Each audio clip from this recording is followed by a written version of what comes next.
The sun was unforgiving that afternoon, blazing down on our little suburban neighborhood. But I didn't mind. I'd always loved the feel of it on my skin, soaking up the warmth as I lounged in the backyard.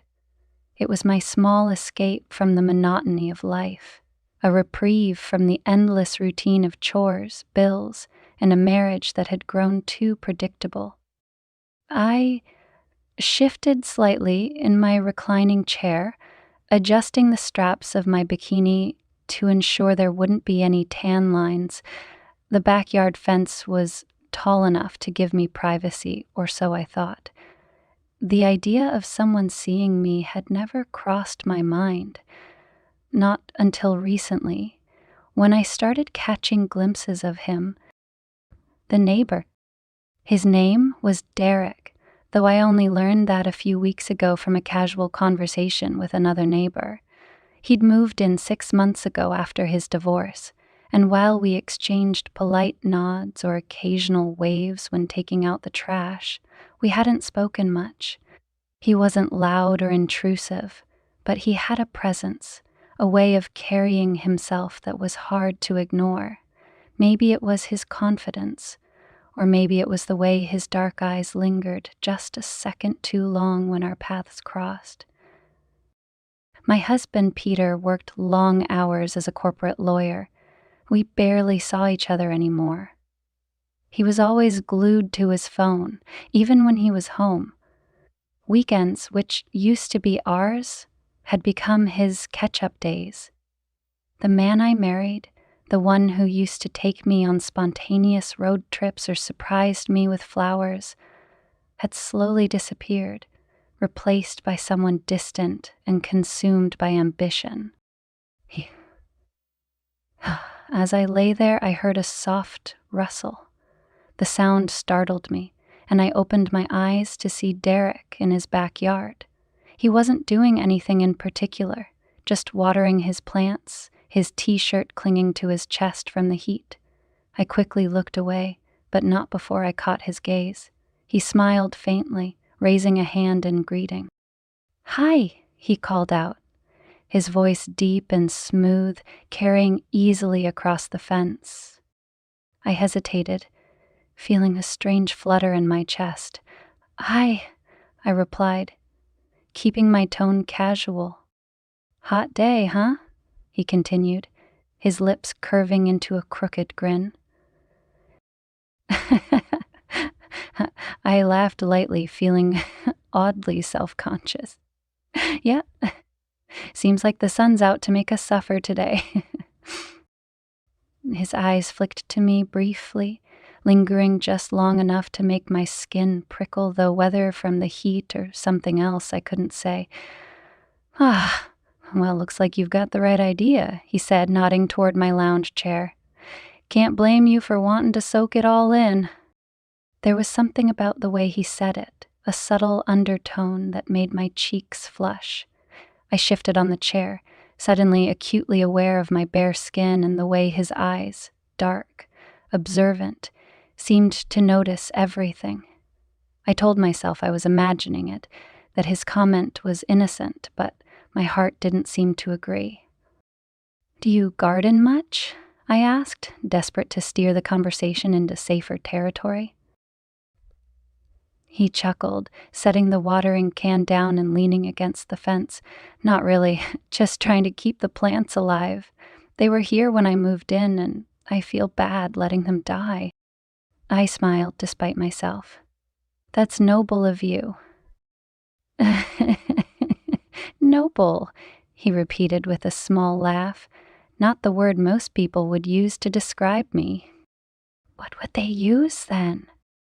His gaze met mine again, and for a moment it felt like the world had gone quiet.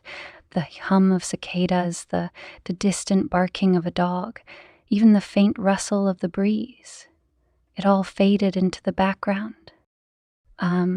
Complicated," he said finally, his voice softer now.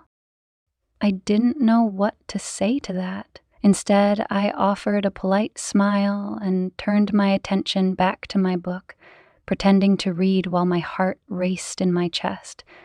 I couldn't help but feel that his answer was layered with meaning, a puzzle I wasn't sure I wanted to solve.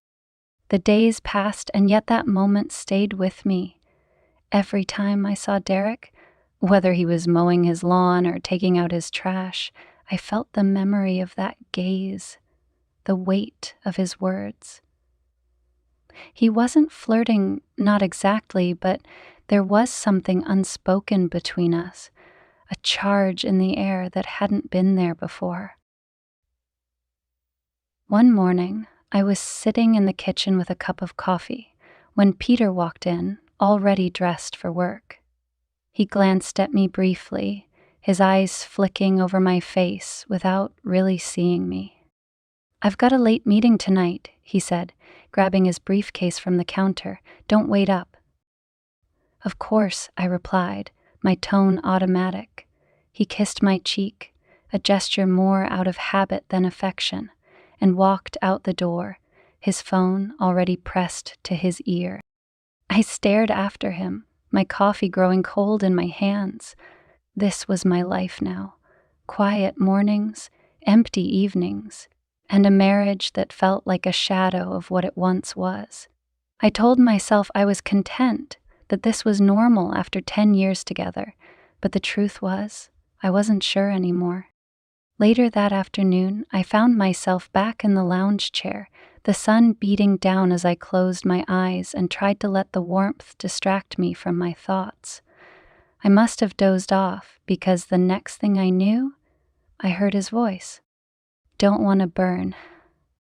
I opened my eyes to see Derek standing on the other side of the fence, his arms crossed as he leaned casually against the wood. He was smiling, but his eyes were shaded by his sunglasses, making it impossible to read his expression. I laughed nervously, sitting up and adjusting my bikini. "Thanks for the warning. I think I'll survive." He tilted his head slightly, as if studying me. "You always out here alone?" The question caught me off guard, and I wasn't sure how to answer. "Yeah," I said finally. "Peter's usually working." Derek nodded, his expression unreadable. "That's a shame." His words lingered in the air between us, heavy and charged. I wanted to say something, to fill the silence, but I couldn't find the words. And instead I looked down at my hands, feeling exposed in a way that had nothing to do with the bikini I was wearing. "Well," he said after a moment, pushing off the fence, "don't stay out too long. Sunburns are no joke." I watched him walk away, his shoulders broad and his steps unhurried, and as he disappeared into his house, I realized I was holding my breath. The week after our brief exchange passed uneventfully, or at least it seemed so on the surface. Beneath the veneer of normalcy, I felt an unease that I couldn't name. Every time I stepped into the backyard, I found myself looking toward Derek's house, wondering if he was watching. The thought unsettled me as much as it thrilled me. By Friday, I had convinced myself it was all in my head. The heat of the afternoon beckoned, and I decided to sunbathe again. I pulled on my favorite bikini, grabbed a book, and headed to the lounge chair, determined to relax. The fence stood tall and unyielding, separating my small sanctuary from Derek's, but it couldn't block out my thoughts. Half an hour passed, and I felt myself starting to drift. The sun was warm, the air filled with the lazy buzz of bees, and the words on the pages of my book blurred together. That was when I heard it, a faint crunch of footsteps on grass. I opened my eyes, squinting against the sunlight, and saw Derek standing at the edge of his yard, looking at me. He held a mug in one hand, his casual posture making it seem like he had just wandered over, yet his gaze was steady, unwavering. "Sorry to bother you," he said, his voice carrying easily across the fence. "I was just making coffee and saw you out here, thought I'd say hi."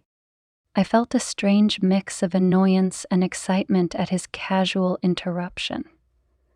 "Hi," I replied, sitting up slightly and propping myself on my elbows. "Coffee in this heat? You're braver than me." He laughed, the sound deep and easy. Old habits. My mornings aren't complete without it, even if it's technically afternoon. There was a pause, long enough to make the moment feel significant. I glanced down at my book, unsure what to say, but when I looked back up, his eyes hadn't left me. Mind if I come over?" he asked, his tone casual, yet expectant. For a second I hesitated. Every rational thought told me to say no, to keep the boundary that the fence represented firmly in place. But I found myself nodding before I could stop myself. "Sure," I said, my voice softer than I intended. Moments later, he was standing on my side of the yard, his coffee mug resting on the edge of the patio table. Up close, he seemed taller than I remembered, his presence filling the space in a way that felt both comforting and overwhelming. "Oh," he said, looking around. "You've got a nice setup here. Peaceful." "Thanks," I replied, brushing a strand of hair behind my ear. "It's my little escape." "From what?" His question was simple, but the way he asked it made it feel loaded. I hesitated, unsure how much to reveal. "Life, I guess. Things have just been a bit dull lately." His gaze softened, and he nodded as though he understood exactly what I meant. "I get that. Same for me. Moving here was supposed to be a fresh start, but it's been quiet." The way he said quiet made it sound like a confession.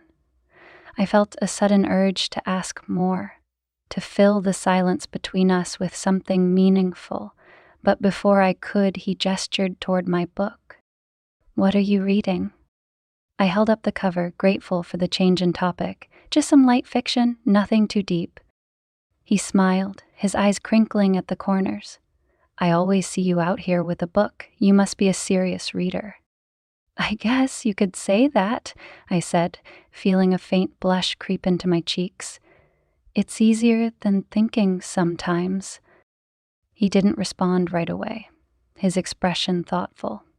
Then he took a step closer, leaning slightly against the lounge chair. "Do you ever think about just leaving it all behind, starting fresh somewhere new?" The question caught me off guard. "Leaving?" "Yeah," he said, his voice quieter now. "Like packing a bag, getting in the car, and just driving until you find a place that feels right." I laughed nervously, unsure if he was serious. Sounds nice, but not very realistic. Life doesn't work that way. "Doesn't it, Ed?" He tilted his head, his eyes locked on mine. "Sometimes I think the only thing stopping us from changing our lives is ourselves." His words hit closer to home than I wanted to admit. I looked away, pretending to adjust my towel, but I couldn't shake the feeling that he was seeing right through me. "You're a deep thinker, huh?" I teased, trying to lighten the mood. He shrugged, a small smile tugging at his lips. Maybe. Or maybe I've just had a lot of time to think lately."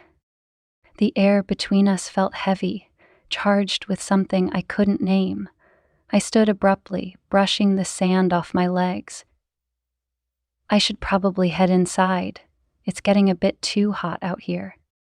He nodded, stepping back to give me space. "Of course. Thanks for letting me intrude." As he walked back to his yard, I felt an inexplicable pang of regret, as though I had let something important slip away. I watched him go, his broad shoulders and easy stride disappearing behind the fence. When I finally turned to go inside, I realized my hands were trembling. The next day, I decided to keep busy. I cleaned the house, went for a jog, and even baked cookies. Anything to keep my mind occupied. But no matter how hard I tried, I couldn't stop thinking about Derek. His words replayed in my head, each one carrying a weight I didn't fully understand. By evening, I found myself in the backyard again, this time with a glass of wine. The sun was setting, casting the yard in shades of orange and gold. I had just started to relax when I heard his voice. Evening. I turned to see him leaning over the fence, his arms resting casually on the top. He was wearing a simple t-shirt and jeans, but there was something about the way he stood, so at ease, that made my heart race. Evening, I replied, taking a sip of wine to steady my nerves. Mind if I join you? He asked, nodding toward the patio. I hesitated, but only for a moment. Sure, why not? He vaulted over the fence with an ease that made me smile, and a moment later, he was sitting across from me at the patio table. I poured him a glass of wine, and we fell into an easy rhythm of conversation. We talked about everything and nothing, his work, my hobbies, the quirks of the neighborhood. But as the evening wore on, the conversation turned more personal. He told me about his divorce, the loneliness he hadn't expected, and the way he sometimes felt like a stranger in his own life. I found myself opening up too, sharing things I hadn't told anyone, not even Peter. It's funny, I said, swirling the wine in my glass. I never thought I'd feel lonely in my own marriage. But sometimes it feels like Peter and I are just coexisting. Derek nodded, his expression thoughtful. It's hard when the person you're supposed to share your life with starts to feel like a stranger. The words hung in the air, and for a moment neither of us spoke. Then he reached across the table, his hand brushing mine. It was a small gesture, but it sent a shiver through me. You deserve to feel seen, he said quietly. I stared at him, my heart pounding. For the first time in years, I felt something stir inside me, something dangerous and exhilarating. And in that moment, I knew my life would never be the same. The air between Derek and me had shifted. After that evening on the patio, every interaction with him felt charged, even when nothing was said. It was as though an invisible thread pulled us closer, despite my silent protests and growing guilt. Peter, oblivious as always, didn't notice the changes in me. He came home late most nights, muttering about meetings and deadlines, barely glancing my way before disappearing into his office. The few words we exchanged felt hollow, like lines from a script neither of us believed in anymore. I wondered if he sensed the cracks in our marriage, or if he simply didn't care.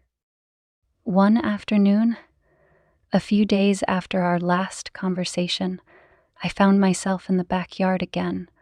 I wasn't reading or sunbathing this time. I was just sitting, staring at the fence that separated my world from Derek's.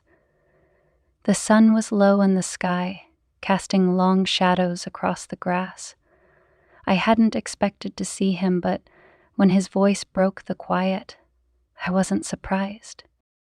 Lost in thought again?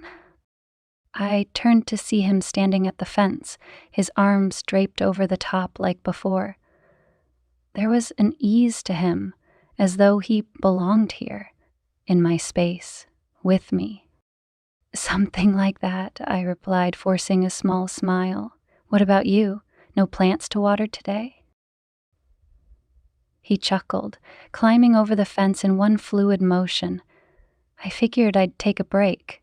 Besides, the company's better over here. I laughed softly, but my heart raced as he crossed the yard and sat down beside me. He was close, closer than he had been before, and I could feel the warmth of his presence, the way he seemed to fill the air around him. "Do you ever think about what you'd do differently?" he asked suddenly, his gaze fixed on the horizon. The question startled me. "Differently? Like what?" "In life," he said, turning to face me. "If you could go back, would you make the same choices?" I hesitated, unsure how to answer. "I don't know. I mean, it's easy to look back and say, I should have done this or that, but we don't get do-overs."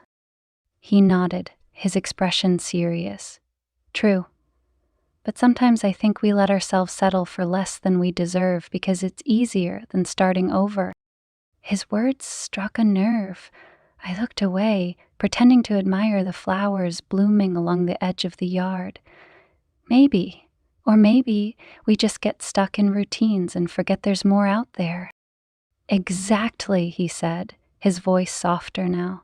"We forget that we deserve to feel alive." The intensity in his tone made me shiver, and when I looked at him, his gaze was locked on mine. For a moment, the rest of the world fell away. There was only Derek.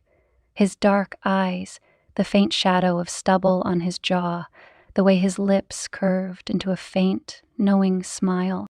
"I should go inside," I said abruptly, standing before I could lose my nerve. He stood too, moving closer, until there was barely a foot between us. "You don't have to keep running, you know." His words hung in the air, daring me to respond. And all I could think about was the way he had looked at me, as though he saw me in a way no one else ever had, as though he saw me in a way no one else ever had. That night, Peter came home late again. He mumbled something about a client dinner as he kicked off his shoes and collapsed onto the couch. I sat across from him, watching as he scrolled through his phone, oblivious to the storm brewing inside me. "Do you even care?" I blurted out before I could stop myself. He looked up, confused. "Care about what?" "About us," I said, my voice rising. "About this marriage." He frowned, setting his phone down. "What are you talking about? Of course I care." "Do you?" I pressed, the words spilling out in a rush. "Because it doesn't feel like it, Peter. You're never here, and when you are, it's like I don't even exist." He sighed, running a hand through his hair. "I'm working hard for us for this life we've built. What more do you want from me?" "I want you," I said, my voice breaking. "Not just the paycheck or the house or the routine. I want the man I married, the one who used to make me feel like I mattered." His expression softened, but there was a distance in his eyes that I couldn't bridge. "I'm doing the best I can," he said quietly. It wasn't enough. I didn't say it, but the thought lingered as I went to bed alone, the empty space beside me a stark reminder of how far apart we had drifted. The next day, I couldn't shake the heaviness in my chest. I went about my routine mechanically, avoiding the backyard and the temptation it represented. But by mid-afternoon, I found myself standing by the sliding glass door, staring at the fence and wondering if Derek was out there. As if on cue, there was a knock at the door. My heart leapt, and I told myself it was just a coincidence as I walked to answer it. But when I opened the door, there he was, holding a small potted plant. "Thought you might like this," he said, holding it out with a sheepish smile. "I noticed you didn't have many flowers in your yard." I stared at him, my mind racing. "Oh, Derek, you can't just..." "Relax," he said, stepping closer. It's just a plant, no hidden agenda. But there was nothing innocent about the way he looked at me, the way his hand brushed mine as I took the pot from him. My pulse quickened, and I stepped back, trying to put some distance between us. "You shouldn't be here," I said, my voice barely above a whisper. "Why not?" he asked, his tone calm. "Because it feels too good?" His words cut through my defenses, leaving me raw and exposed. I opened my mouth to respond, but before I could, he closed the distance between us, his hand brushing my cheek as he leaned in. For a moment I froze, torn between the pull of his presence and the weight of my conscience. Then our lips met, and everything else faded. The kiss was soft at first, tentative, as though we were both testing the waters. But it quickly deepened, his hand sliding to my waist as he pulled me closer. I melted into him, my fingers tangling in his hair as the world fell away. When we finally pulled apart, I was breathless, my heart pounding as I stared at him. "This is wrong," I whispered, though my body betrayed me with its longing. "Maybe," he said, his voice low and steady, "but it doesn't feel wrong, does it?" I didn't answer. I couldn't. Instead, I stepped back, clutching the potted plant like a lifeline as I closed the door between us. The kiss had unraveled me. No matter how much I tried to bury it, it clung to me like a second skin, the memory as vivid as the moment it happened. Derek's touch had been soft, yet firm, as though he was both savoring the moment and afraid it would slip away. And me? I had given in, leaning into him, craving him in a way that frightened me. Now, 3 days later, I was drowning in guilt and longing in equal measure. I spent those days avoiding the backyard, pretending to be too busy to even glance toward the fence. I told myself it was over, that the kiss had been a mistake, an impulse I could control if I just stayed away. Yet every night, as Peter worked late in his office or fell asleep on the couch, I replayed it in my mind, the way Derek had looked at me, as though I was the only person in the world who mattered. By the third day, I felt like a coiled spring ready to snap under the pressure of my own emotions. I was folding laundry in the bedroom when my phone buzzed on the nightstand. My heart stuttered when I saw Derek's name. "Can we talk?" the text read. I set the phone down, staring at it as though it might burn a hole through the table. I couldn't reply, not without opening a door I was desperate to keep shut. Yet the weight of his words pulled at me, tempting me in ways I didn't want to admit. Finally, I typed a quick reply. "I don't think that's a good idea." I held my breath as I hit send, praying that he would let it go. But the response came almost immediately. "I can't stop thinking about you." I sat down hard on the edge of the bed, the phone trembling in my hand. The word sent a shiver through me, equal parts exhilaration and dread. We shouldn't," I typed back, my fingers hovering over the keyboard before I pressed send. It was true, wasn't it? Whatever this was, it had to stop. Minutes passed, each one heavier than the last, until my phone buzzed again. "I'm in my backyard if you change your mind," the message said.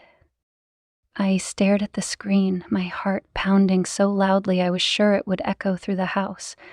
I stood and walked to the window, pulling back the curtain just enough to see him. He was sitting on one of his patio chairs, head tilted back as he stared up at the sky.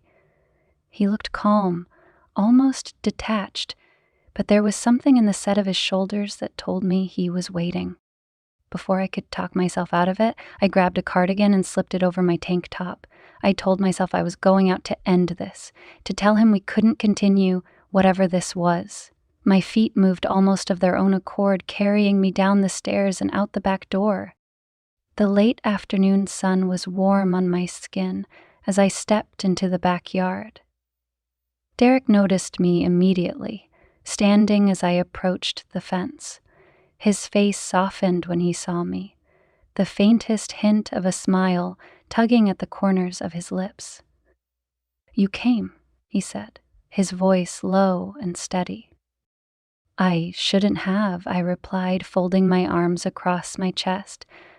"We need to stop this, Derek." He didn't move closer, but his eyes stayed fixed on mine, dark and searching. "Stop what?" he asked, his tone laced with quiet intensity. "Talking. Feeling. Whatever this is," I said, gesturing between us. "It's wrong.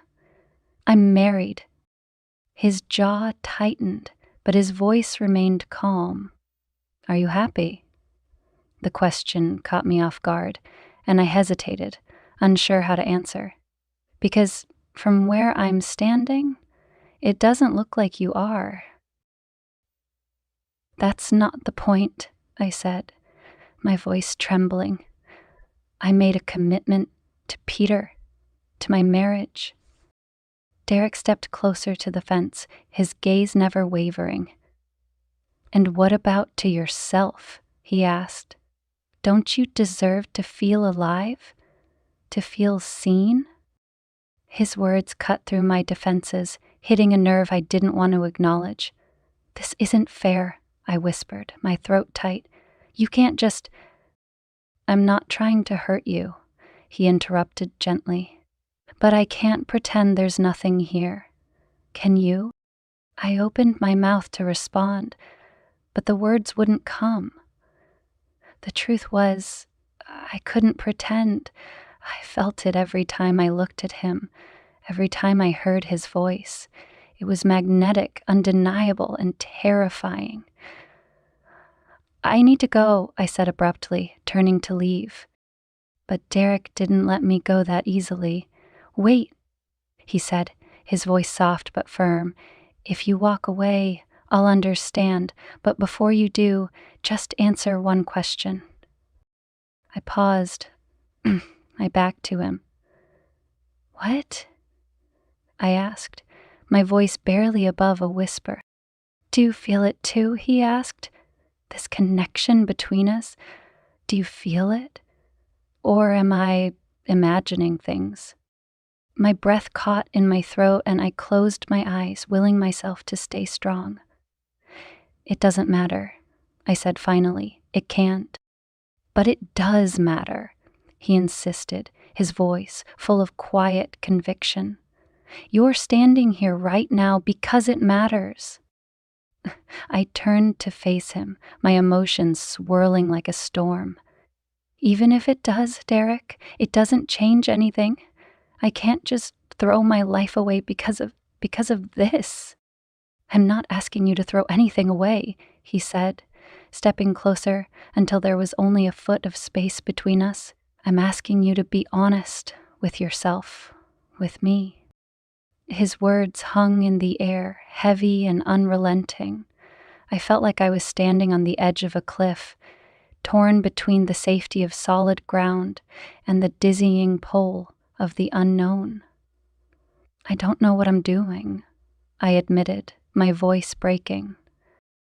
"Then let me help you figure it out," he said, his tone gentle yet insistent. Before I could stop him, he reached out and took my hand, his touch sending a jolt through me. I should have pulled away, should have told him no, but instead I stood there, letting him hold me as the world seemed to fall away. In that moment, I felt something I hadn't felt in years, alive, wanted, and utterly lost in the pull of something forbidden. For the next few days, Derek and I danced around the edges of whatever this was between us. Every moment spent near him felt electrified, heavy with the unspoken. We hadn't kissed again, but the memory of that moment lingered between us, a constant reminder of how far we'd already stepped over the line. I told myself I was still in control, that nothing irreversible had happened yet, but deep down I knew better. On a warm Saturday afternoon, Peter left for a rare golf outing with his colleagues. He had barely mentioned it over breakfast, distracted as usual by work emails on his phone. "I'll be gone most of the day," he had said without looking up. "You'll have some quiet time to yourself." Quiet time? The words almost felt like a joke. My mind was anything but quiet these days. By mid-afternoon, I found myself outside again, sitting on the patio with a glass of wine. The yard was dappled in sunlight, the hum of insects in the background soothing, yet somehow too loud. I didn't mean to look toward the fence, but my eyes betrayed me, and there he was, standing in his yard, his gaze already fixed on me. "I shouldn't." The words echoed in my head like a mantra, but my feet moved of their own accord, carrying me toward the boundary that separated us.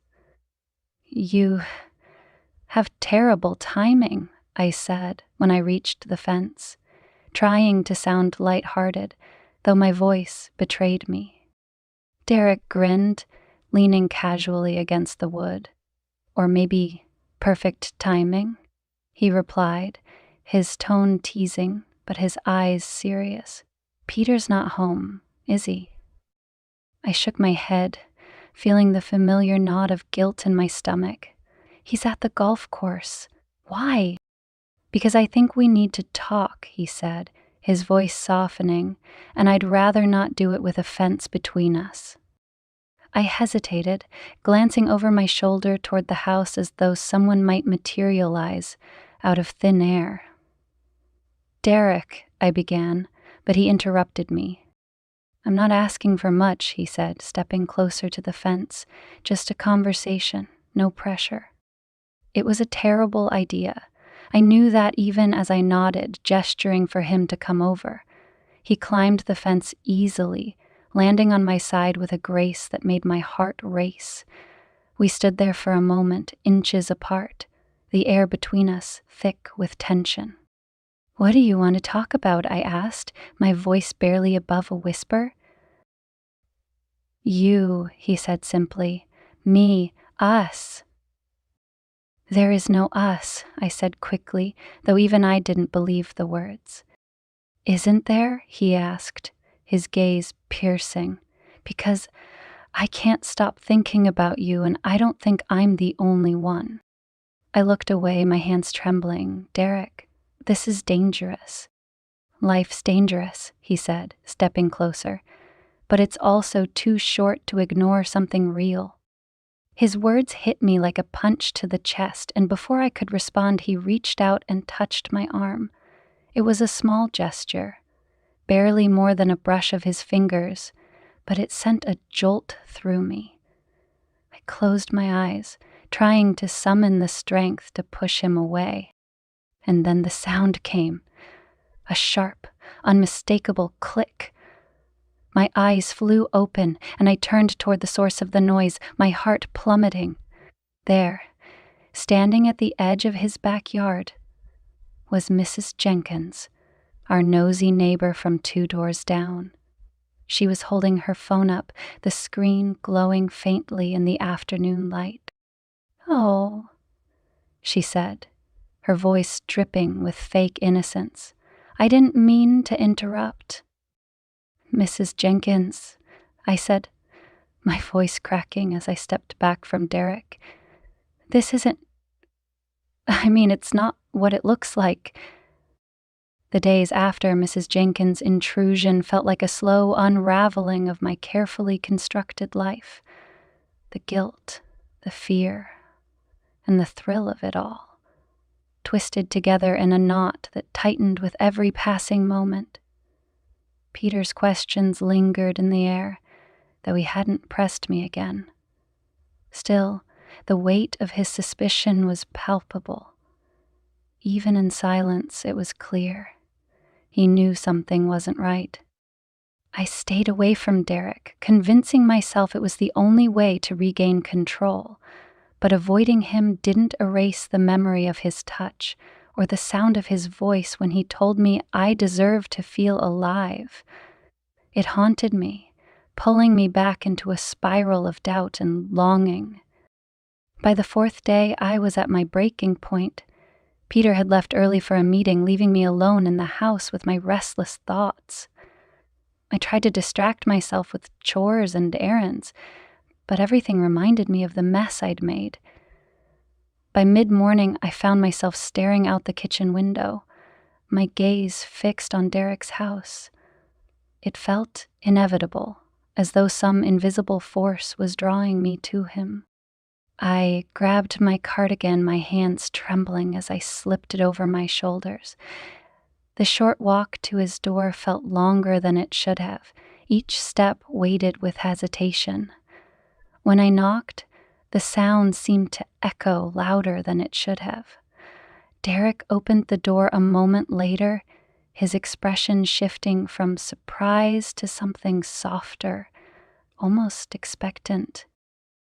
"I wasn't sure if you'd come," he said, stepping aside to let me in. "I shouldn't be here," I admitted, my voice barely above a whisper. "But you are," he replied, his gaze steady. "What's on your mind?" I hesitated, searching for the right words. "Peter knows something's wrong," I said finally.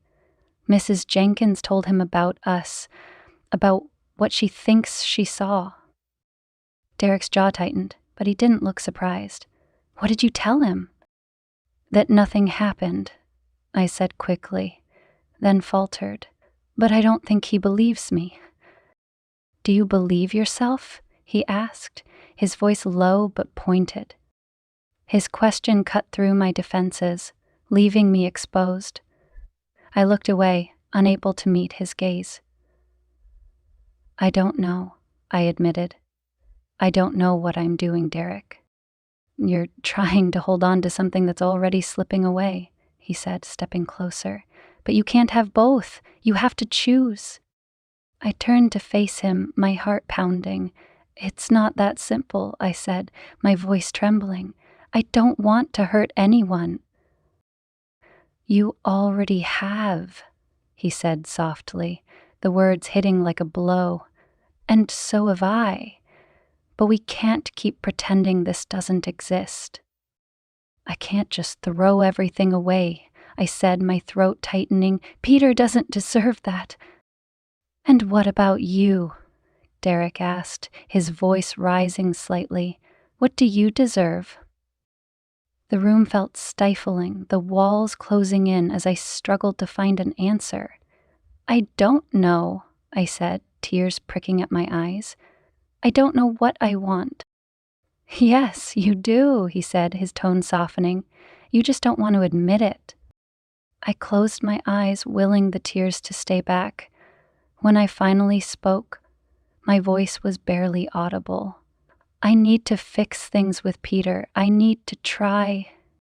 Derek was silent for a moment, his gaze heavy. "If that's what you want," he said quietly, "then I'll let you go." The finality of his words hit me like a punch to the chest, but I nodded, unable to speak. Without another word, I turned and walked out the door, the sound of it closing behind me, echoing in my ears. That evening, I waited for Peter to come home, the weight of my decision settling heavily on my shoulders. When he finally walked through the door, he looked tired, his tie loosened, and his expression guarded. "We need to talk," I said, my voice steady despite the turmoil inside me. He frowned, setting his briefcase down. "What is it?" I took a deep breath, the words catching in my throat before I forced them out. I haven't been honest with you, I said. About Derek, about everything. Peter's face hardened, his eyes narrowing. Go on. There was a moment, I said, my voice shaking. A kiss. It didn't mean anything. Stop, he interrupted, holding up a hand. Don't try to downplay it. You kissed him. Yes, I admitted, tears spilling over now. And I'm sorry. I'm so sorry, Peter.